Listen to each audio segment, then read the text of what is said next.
E aí, gente, mais um comentário da tese da arquitetura mental. Muito bem, agora ele vai entrar na questão de quem somos nós. E aí, tudo bem com vocês aqui? Né? Eu falei para vocês sobre a mente humana, falei para vocês sobre a minha tese, a origem dela, falei um pouquinho de tudo, né? Mas eu não falei o que eu sou, o que você é, o que nós somos em relação à minha visão, né?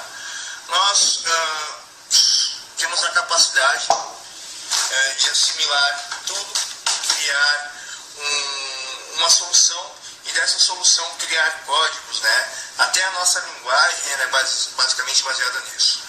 Existem pessoas, existem as confusões das pessoas, existe a retomada disso, o medo, a preocupação, o efeito.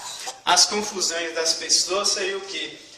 Os traumas, né, tidos no período desde a infância, né, até mesmo desde a gestação, e que esses pequenos traumas ou até grandes traumas vão gerar o medo e as confusões mesmo depois quando a pessoa crescer, né, problemas psicológicos, inclusive cognitivos, e enfim, do desenvolvimento da pessoa e da sua capacidade. Atômica, né, as consequências dessa explosão, né, e as consequências dessa explosão, que não é mais tão forte quanto ela, cria a linguagem, Então, não sei o que seria bem essa explosão, mas seria, creio eu, que seria uma explosão de desenvolvimento, né, infantil. Quando a pessoa é criança, ela tem o cérebro da criança é muito maleável e ela é capaz de aprender muitas coisas nesse período. Né? Ela aprende a falar, aprende a andar, aprende um monte de habilidades que, se você parar para pensar, esse é um grande desenvolvimento e um grande crescimento desse desenvolvimento nesse período da idade tenra da pessoa. Postura, vestimento, comportamento, a inteligência, cria todas as questões da sociedade, né? E tal, para as pessoas terem no seu subconsciente uma preparação para algum mal, para alguma coisa. Então, como é que ele vê a inteligência, linguagem, força e habilidades que nós adquirimos, principalmente nesse período da infância? Ele vê basicamente como recursos que nós utilizamos para a resolução de problemas, para a superação de dificuldades e etc. Para também confrontamentos com males, com coisas prejudiciais que podemos nós confrontarmos e nos desviarmos, enfim, lidarmos de alguma maneira com coisas negativas, dificuldades ou problemas, etc. Continuando aqui, pessoal. Para algum mal, para alguma coisa, né? Que as pessoas não devem ficar paradas porque existe alguma coisa ameaçando elas, né? E também todos nós, toda vez quando nós tomamos escolhas na nossa vida, eu sou isso, eu sou aquilo, eu sou não sei o que e tal, essa é a nossa verdade, nós fazemos de tudo para proteger essa verdade. Então, isso que ele está falando aí é justamente essa ideologia que a pessoa aceita e que inclusive eu comentei no vídeo anterior, no podcast anterior, que se corresponderia com a terceira fase do que seria a educação grega, né? Que quando a pessoa começa a ter educação retórica e erística, quando passa a defender uma ideologia, uma visão, que vai ser essa verdade que a pessoa vai defender, né? Ela vai enfatizar um certo ponto em detrimento do outro, entrando dentro de um relativismo existencial. Continuando. E existem os acontecimentos em volta para fazer, isso aqui representa isso aqui representa aquilo, isso aqui representa não sei o que, isso aqui representa não sei o que. Então, o interessante é que, a partir de quando você formaliza uma ideologia, uma retórica que você vai defender ali, tendo esse conceito, essa verdade definida, todas as coisas ao redor disso vão ser valorizadas. Então, se eu tenho uma ideologia tal, essa mesa aqui ela vai representar uma coisa em relação a essa visão que eu tenho. Vai ter um certo valor, vai representar algo. E todas as coisas em relação com essa sua visão de mundo, com sua consciência ideológica, vão representar algo, vão significar algo. Que representa não sei o quê. Ou seja, todos nós temos uma determinação dentro de nós que nós chamamos de fé, né? E até a Bíblia fala, né, que a fé sem obras ela é morta. Olha só que interessante, ele está colocando assim um contexto de fé, mas não é a fé estritamente devoção a Deus. Eu tenho fé em Deus, eu tenho a fé na palavra de Deus, no Evangelho, na Bíblia, na Sagrada Escritura, ou então, sei lá, você é budista ou outra religião tal, que seja necessária, que tenha o conceito de fé, de acreditar, de ter determinação. Não, ele está aplicando isso. Você não tem fé só no âmbito religioso. Você tem fé também no que você acredita, na sua verdade, né? Que é aquele conceito da verdade relativa, né? Da verdade ideológica, que você defende, que é a sua vida, o seu estilo de vida, sua filosofia de vida, o que vai pautar você, o que é o seu sangue e sua carne. Certo? Que vai ser o seu... Dizer que é fôlego de vida é exagerado, mas é o que vai fazer com que você haja, né, em relação às coisas. A fé ela não existe se você não trabalhar.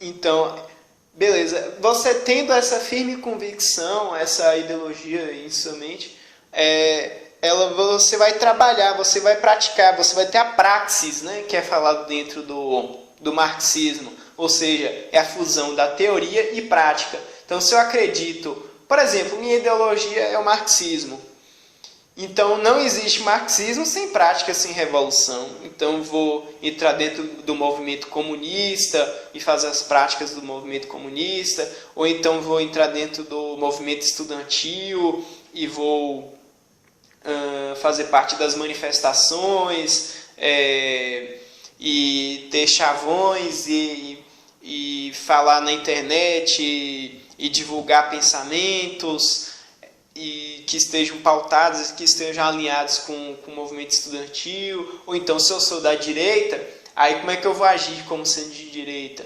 Aí eu vou na manifestação do Bolsonaro, vou virar um gadão do Bolsonaro, uma provocação aqui, e etc. Enfim, a partir do que você acredita, você vai agir de acordo com isso, né?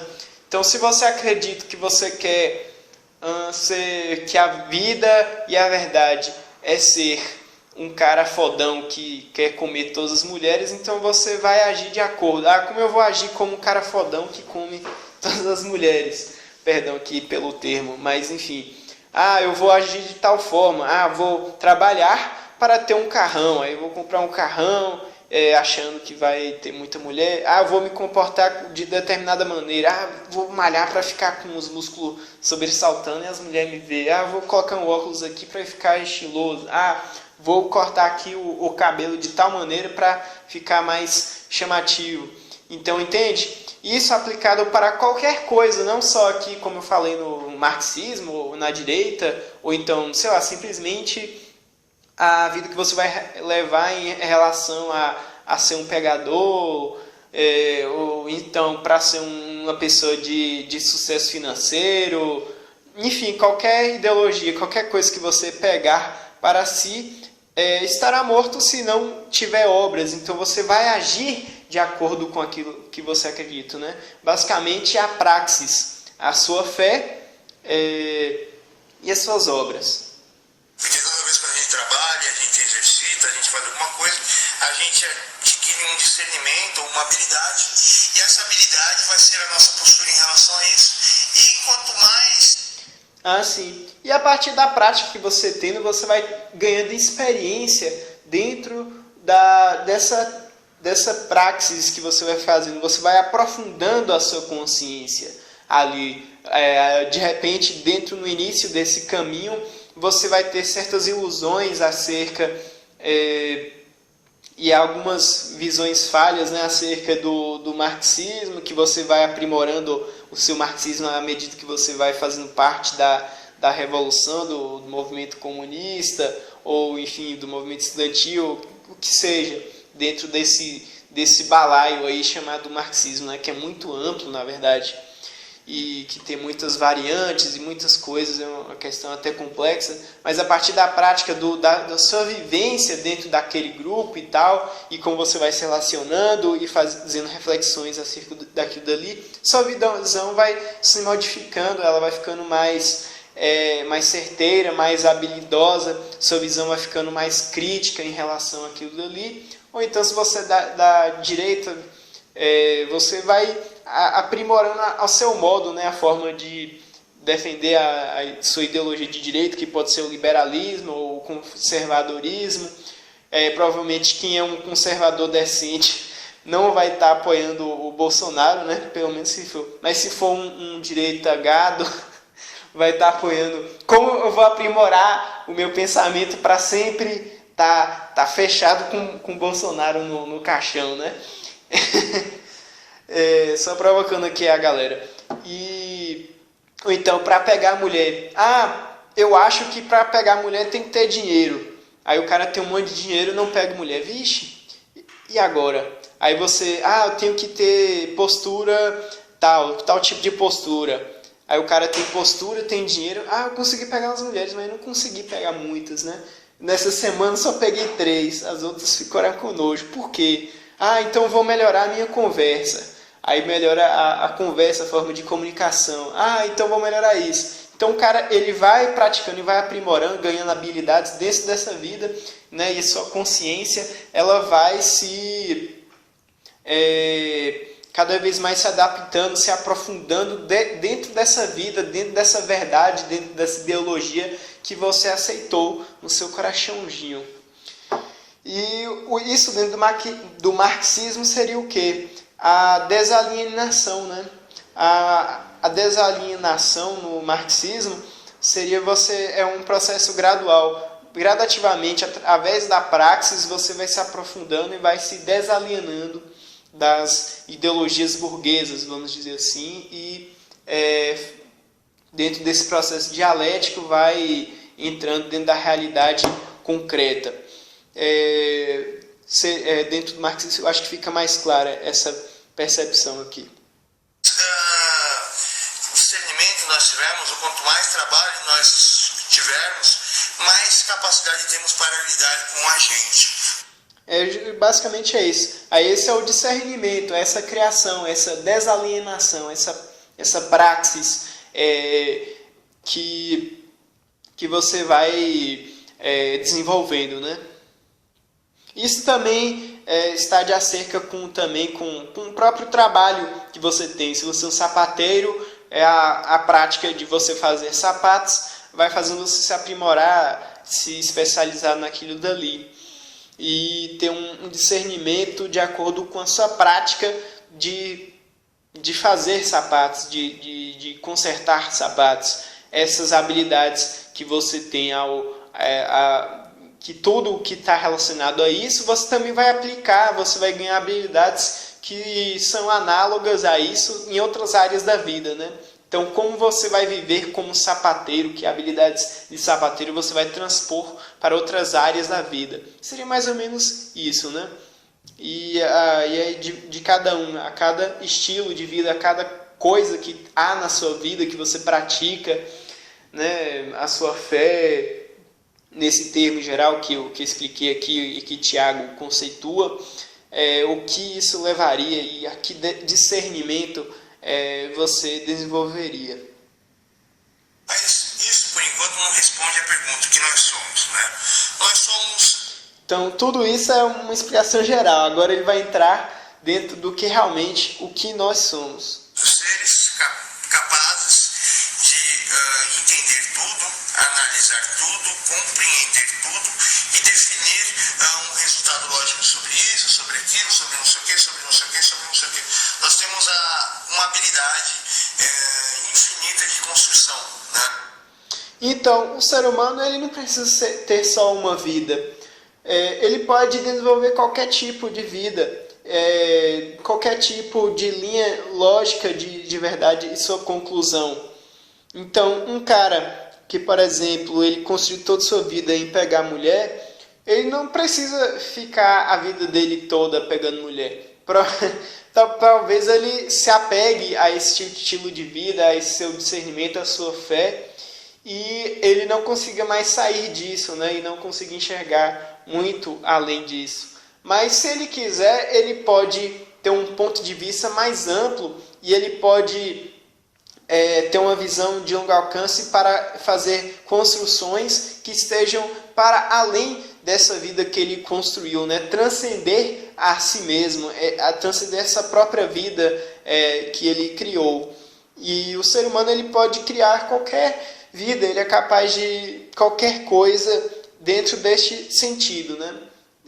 Contanto que você tenha os recursos disponíveis e tudo mais.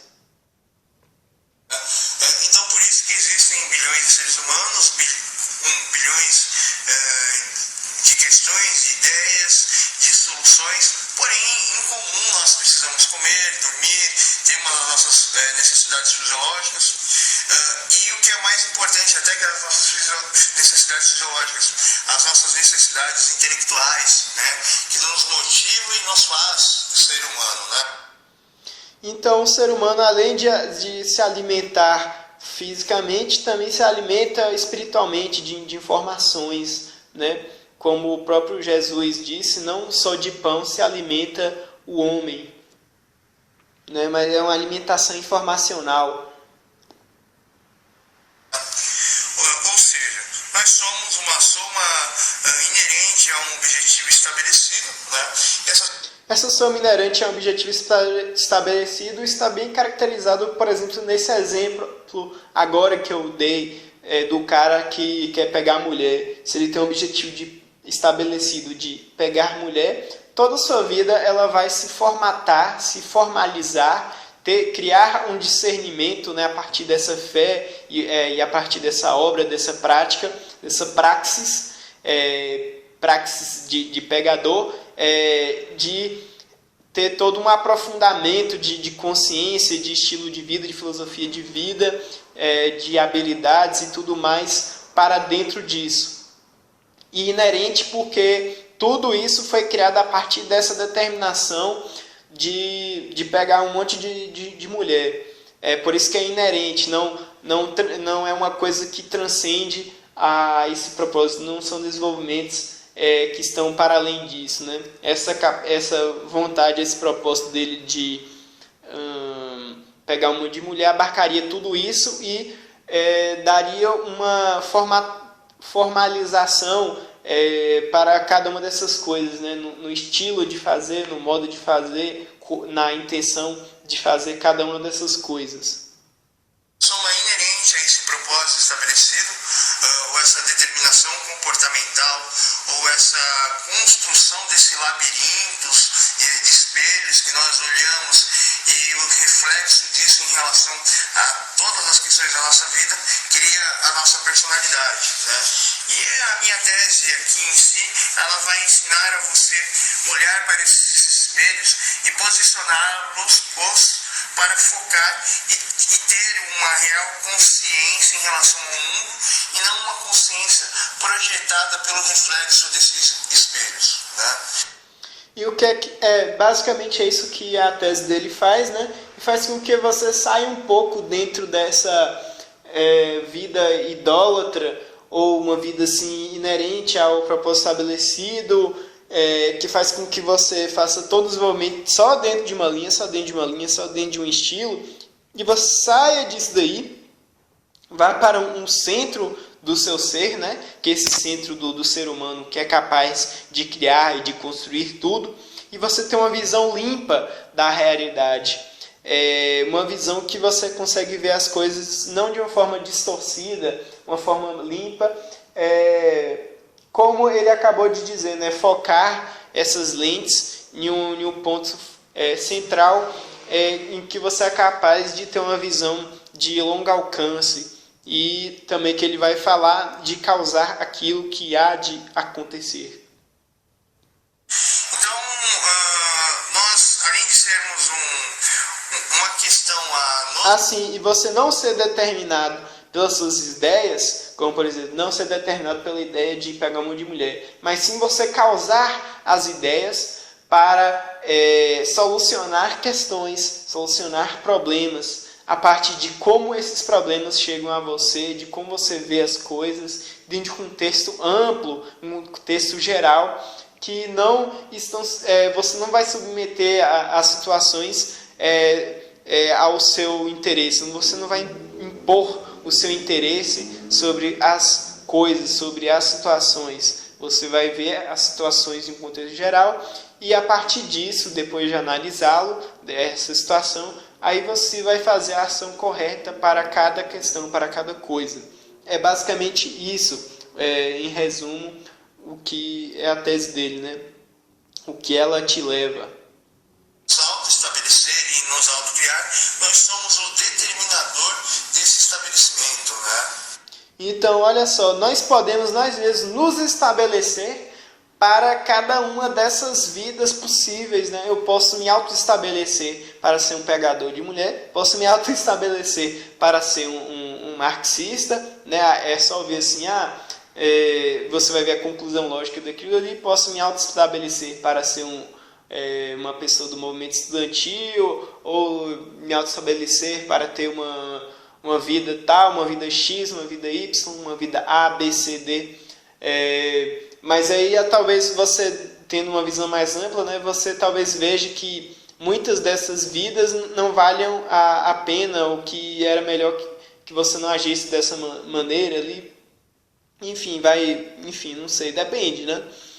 E você próprio pode se estabelecer a ideia para cada coisa. Você pode criar a ideia que vai causar a coisa, né? Ter uma visão mais transcendente de si mesmo, mais transcendental de alguma maneira. Sim, não transcendental de uma maneira kantiana, né? Um transcendental tiaguiano, vamos dizer assim. Mas isso daqui é basicamente a parte da minha tese aqui sobre o mecanismo emocional, e a parte final dele. Mas antes de chegar nisso daqui, nós temos a aptidão ou a qualidade de ver todas as coisas. Então vou dar um exemplo aqui para vocês. Eu vou numa casa de agulhas e eu quero comprar agulhas, né, que eu tenho uma necessidade. Então existem vários tipos de agulhas. Eu pergunto para o moço, eu quero comprar uma agulha. Esse moço me responde, tem agulha média, agulha grande e agulha pequena. Qual que o senhor quer? Eu quero a média. Aí ele fala assim, então, eu tenho a média, mas eu tenho a média grande e a média pequena. Eu quero a média. Mas eu tenho, além da média, eu tenho a média grande e a média pequena. Além disso, eu tenho a média grande, a média pequena. Além disso, eu tenho a média grande, a média pequena, assim infinitamente. Nós conseguimos, ter a capacidade de observação, além da escala ou da quantidade e qualidade, nós temos essa visão temporal, né? Então, olha só, ele está falando aqui, olha só, eu não sei exatamente do que ele está falando, mas, olha só, a observação que ele está falando e a capacidade de observação do ser humano não é a visão, não é olhos, não é a sensitividade do olho, mas sim uma observação em um campo mais imaginativo, de imaginação. Vamos pôr aqui uma régua, mas, por exemplo, você tem a medida de 1 quilômetro. Aí você pode dividir esse quilômetro em 1000 partes, e aí você vai ter 1000 metros, né? Aí cada metro você pode dividir em 1000, e esses 1000 pedaços de metro você pode dividir em 1000, e 1000, 1000, 1000 e 1000. Ou seja, o ser humano ele tem a capacidade de uma imaginação fractal, que cada vez se aprofunda no menor, no cada vez menor, menor, menor, menor, menor. E uma visão fractal, né? Vocês pesquisem aí fractal, que são imagens criadas por computação matemática através de equações, e que são imagens que elas sempre se repetem e que elas são infinitas para dentro, né? Para dentro no sentido em que você vai dando zoom, é um zoom infinito, e você amplia infinitamente, a imagem nunca acaba e ela sempre repete padrões. Essa capacidade observacional, como ele fala também de matemática, né? Além do fractal, creio também de um segmento de reta matemática, né? Aquela reta matemática que vocês já devem ter visto na escola, né? Que é aquela retazinha que tem um pontinho assim, 1, o segundo ponto é 2, o terceiro ponto é 3, o quarto ponto é 4 e assim por diante. Essa reta ela continua infinitamente, e aí, continuando essa reta, você vai ter infinitos números ali em sua continuidade. Só que entre este pontinho 1 e o pontinho 2 existe um espaço. Aí você amplia nesse espaço. Entre o pontinho 1 e o pontinho 2 há o pontinho 1,5. Aí você aproxima entre o 1 e o 1,5. E aí tem o 1,1, 1,2, 1,3, 1,4, 1,5, né? E aí você aprofunda mais, e aí você vai chegando em casas decimais, e cada vez você vai diminuindo, né, a quantidade, 0,000000001, e essa é uma capacidade imaginativa do ser humano infinita, né? Existem infinitos números, e entre cada número existem infinitos números, e cada um desses infinitos números existem infinitos números, nunca acaba em profundidade e em extensão. Creio que seja isso que ele esteja querendo falar, uma observação matemática da extensão das coisas. Essa é uma capacidade do ser humano, né? Que desenvolveu-se através da matemática. Cada um tem essa capacidade de ter essa visão, como ele fala, né?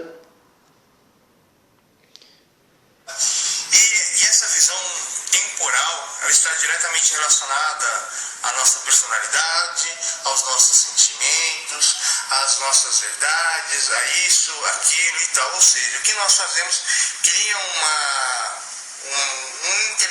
um intelecto, um objetivo mental relativo a isso, e as coisas à nossa volta vai definir como a gente vai se sentir em relação ao tempo que a gente se auto-estabeleceu, né? Porém, a gente pode compreender todos esses fatores, compreender o nosso estado emocional e manipular para termos a capacidade de causar aquilo que há de acontecer, né? Ou seja, o ser humano é o único ser vivo que tem vida, né, que pode compreender a sorte de cada sorte para causar aquilo que há de acontecer. Em Provérbios. Então, o ser humano é o único ser que ele pode compreender cada uma dessas vidas, né? Ele pode compreender a vida por exemplo, desse cara que quer pegar a mulher, e compreender a vida de uma pessoa que é marxista, compreender a vida de uma pessoa que é liberal, que é direitista, e entender a solução lógica de cada uma dessas coisas e do que é necessário para cada uma dessas coisas, e não ser especificamente uma vida dessas, mas poder ter essa vida, não ser uma vida em específico, mas ter essa vida, porque ele pode mudar de vida, ele pode mudar de mente, ter a metanoia, né? E aqui há de se esclarecer uma coisa: quando ele fala de vida, não é somente uma vida humana, ou uma vida animal ou vegetal, mas sim uma vida, por exemplo, instrumental, a vida das coisas que o ser humano utiliza, de uma lata, de um lápis, de um caderno, tudo isso daí também existe uma vida que o ser humano infunde, né, através da sua história da coisa e de sua produção. E como é falado, você mudar de mente e mudar de fé, mudar de prática, de obras e de vida. Você causa a sua vida e não é essa vida que você criou. Você pode ter nessa vida falhas, você pode criar outra vida, você pode decidir outras coisas. Basicamente isso que ele disse, né? E também o que ele vai explicar é também o mecanismo emocional, que é a partir da construção de um objetivo, de uma reta, de traçar uma reta de vida, a forma como as coisas vão se relacionar com isso, você vai ter uma reação emocional, né? Mas daí já é mais pra frente. É o próximo podcast. O Salomão, ou a personificação da sabedoria, fala isso. Ele está falando aqui que Salomão ele trata disso também, né? Que cada sorte é o quê? Sorte é probabilidade, sorte é possibilidade. Então o ser humano ele é capaz de ver cada possibilidade, cada probabilidade de vida, de resultados, de situações, né? Mesmo sem vivenciá-los diretamente. Fala que tudo tem uma sorte, que tudo tem um tempo estabelecido. Mas o ser humano é o único indivíduo que tem a capacidade de observar toda a sorte de coisas, a merecer toda a sorte de coisas, mas infelizmente a gente não tem a capacidade de entender, lidar e prever para causar a sorte daquilo que há de acontecer de tempo indefinido a tempo indefinido. Então, é preciso desenvolver essa capacidade de prever as coisas, de observar as possibilidades e probabilidades de cada linha de vida, de cada ideia, de cada vida possível, em um âmbito mais amplo, para assim você poder causar aquilo que há de acontecer. Provavelmente, vamos colocar aqui a questão, uma variação inercial ao propósito estabelecido, como por exemplo, esse cara aí que ele só quer pegar a mulher. Estou usando toda hora o exemplo dele, mas acho que é o exemplo mais fácil, né? Tudo ele vai fazer em relação a isso, em relação a pegar a mulher, vai se comportar em relação a pegar a mulher, vai fazer tudo, ter tudo, etc., em relação a pegar a mulher. Inclusive ele vai cometer erros na vida dele e vai ter muitas consequências esse tipo de vida que ele vai levar, que ele não vai conseguir prever desastres, tragédias em sua vida e coisas que poderiam acontecer e riscos muito grandes. Ele não conseguiria ver isso porque ele estaria focado, né, muito nesse seu objetivo, e por estar muito focado nele, muito mergulhado nele, não conseguiria ver certos riscos, certas coisas, e que ele vai envelhecer um dia, ele vai ter que buscar coisas mais sérias na vida dele, e talvez por não observar isso ele chegue em uma certa idade que ele veja que a vida dele não faz mais sentido, que a vida dele é vazia, né? Por exemplo, um exemplo aqui, né? Se o ser humano ele conseguisse essa aptidão em grau, número e gênero, nós seríamos deuses. Então, gente, a vida é uma loucura, né?